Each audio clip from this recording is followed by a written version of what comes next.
You discussed, their technology and the U.S. role in building the Chinese system, and I think that segues pretty well to the complicity, as you frame it, self-interested, of U.S. technology in building this surveillance state. And what do you think can and should be done from a matter of industrial policy to try to counteract it? Wow, you just asked the $64 million or $64 billion question. Yes, see, there was a period where we believed the Chinese were moving in broad directions that were in conformity with international ideals. And so it was okay for American companies to go in and sell technology. We thought it was a positive. We thought it was a win. So Microsoft helped China develop their whole artificial intelligence industry. Cisco, as I mentioned, helped build the Great Wall. Intel sells more semiconductors in China than it sells in the United States. Qualcomm's semiconductors, they design semiconductors made by Taiwan Semiconductor in Taiwan. They're showing up in the hands of the Chinese military. NVIDIA in California sells graphics chips that end up in the hands of the companies doing the surveillance of the Uyghurs in Xinjiang. On and on it goes.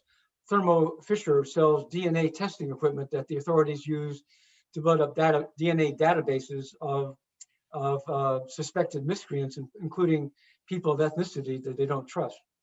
So suddenly we realize that the Chinese are not moving in anything resembling conformity with American interests or American values. So American companies, American CEOs, and I've interviewed thousands or hundreds, certainly hundreds of American CEOs over the years, who believe that they have the right, in fact, that it's their mission to sell technology anywhere in the world that they can make money.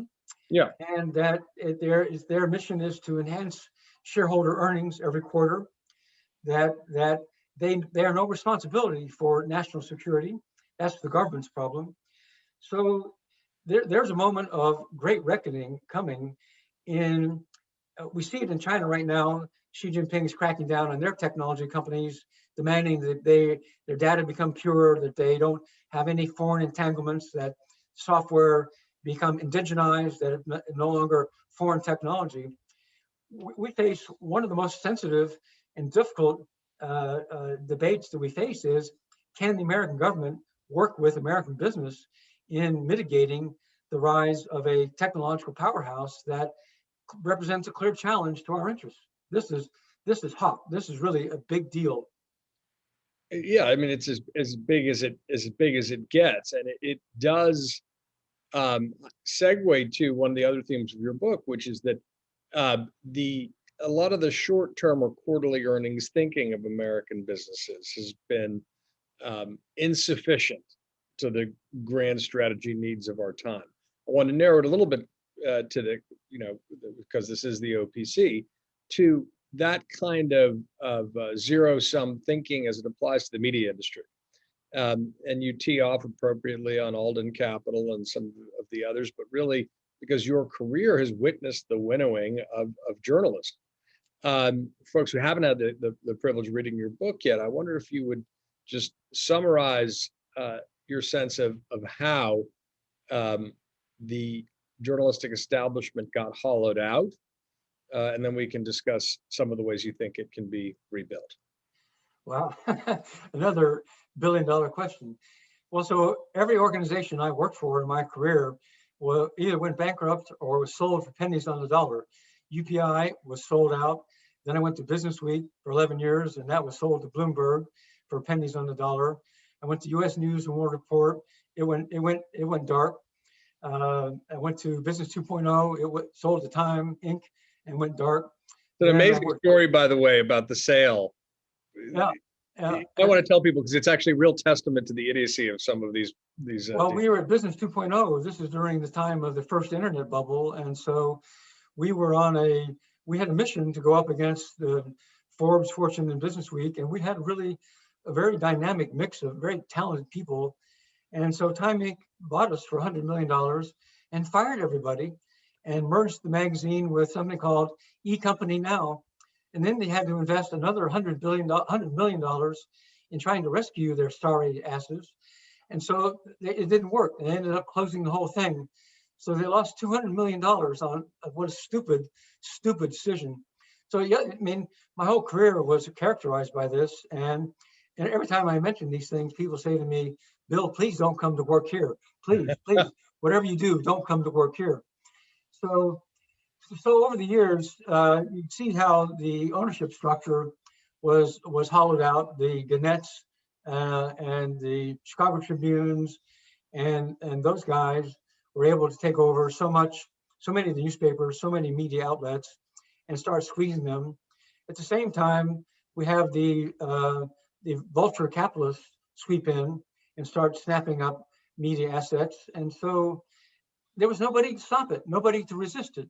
And so I argue in the book that journalists, we need to step outside the newsroom, and rather than going home at the end of the day, or in the old days, going to the bar, that we need to be engaged in conversations about who owns our media, who owns us, and are we stable or not enough to do our job, which is the job of being the voice, the conscience of America?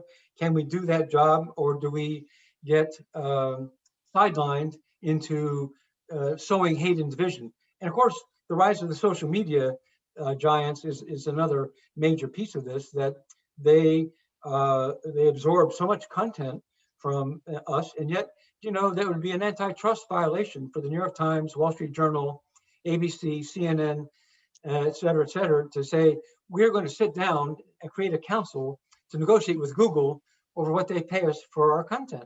That's the antitrust. Can you believe that? I mean, Yeah. Google and Facebook, Amazon, Microsoft, all of them have created these incredible platforms that have the power to dictate what we believe. They're shaping what Americans believe, and they are cannibalizing the advertising base that once sustained the American media.